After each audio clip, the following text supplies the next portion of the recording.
হ্যাঁ, উনি আসলে মানসিক ভাবে মানে খুব ভেঙে পড়ছি। উনি খুব নরম সাদাসিধা টাইপ মানুষ আর কি। হ্যাঁ, হঠাৎ করে একটা কলেজের শিক্ষক এরকম উত্তেজিত হবেন, আবার শিক্ষকের গায়েও এরকম করে হাত তুলবেন, এটাও স্থানীয় ওনারাও গণ্যমান্য ব্যক্তি। আমার হাজবেন্ডের কাছে যেগুলো শুনলাম আর কি, বলছে বাইরে যে কি হচ্ছে এটা আমি জানতেই পারিনি। একদিকে কলেজে পরীক্ষা চলছে, বলছে পরীক্ষা মেনটেন নিয়ে, এটা জাতীয় ইউনিভার্সিটির পরীক্ষা, কলেজের সাধারণ পরীক্ষা, পরীক্ষা কমিটির স্যারদের সাথে এই বিষয়গুলো নিয়ে কথা বলছি।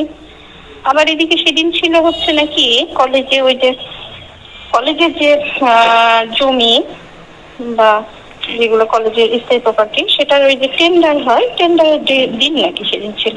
কথাবার্তা সবার সাথে হয়েছে, শেষ হয়েও গেছে, দুই একজনের সাথে অলরেডি হ্যান্ডশেক করে সবাই উঠেও যাচ্ছে। বলতে আমি কি বুঝতে পারলাম না, হঠাৎ করে কি নিয়ে তাদের মধ্যে কথা কাটাকাটি হলো, কি নিয়ে এত উচ্চ হঠাৎ করে দেখি এরকম একটা অশোভনীয় আচরণ।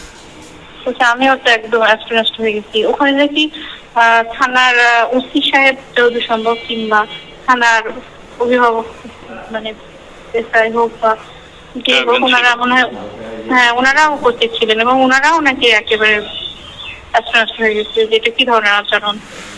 তারপরে অন্যান্য শিক্ষকরা দৌড়ায় চলে আসছেন, প্রিন্সিপাল স্যারের রুমে এগুলো হচ্ছে। তো এরকম একটা পরিস্থিতিতে হঠাৎ করে ওই ঘটনা, সবাই একটু ব্যাপারটাকে খেয়ে অবাক হয়ে গিয়ে তারপরে তো যাই হোক সামাল করতে গিয়ে ধাক্কাধাক্কি এটা সেটা। এটা উনি প্রথমে বুঝতে পারেনি। উনি ওটা বলছে যে আমি আসলে বুঝে ওঠার আগেই দেখি যে একটা বাজে সিচুয়েশন তৈরি করেছে সবাই, এই আর কি। আর ফেসবুকে যেটা দেখলাম কলেজের বাইরে ওই যে ম্যাডাম যে একটা ছেলের সাথে দেখলাম অসৎ আচরণ, যেটা কি নিয়ে তাদের মধ্যে কথা কাটাকাটি, এটাও ঠিক বুঝে উঠতে পারেনি। এই আর কি বিষয়টা।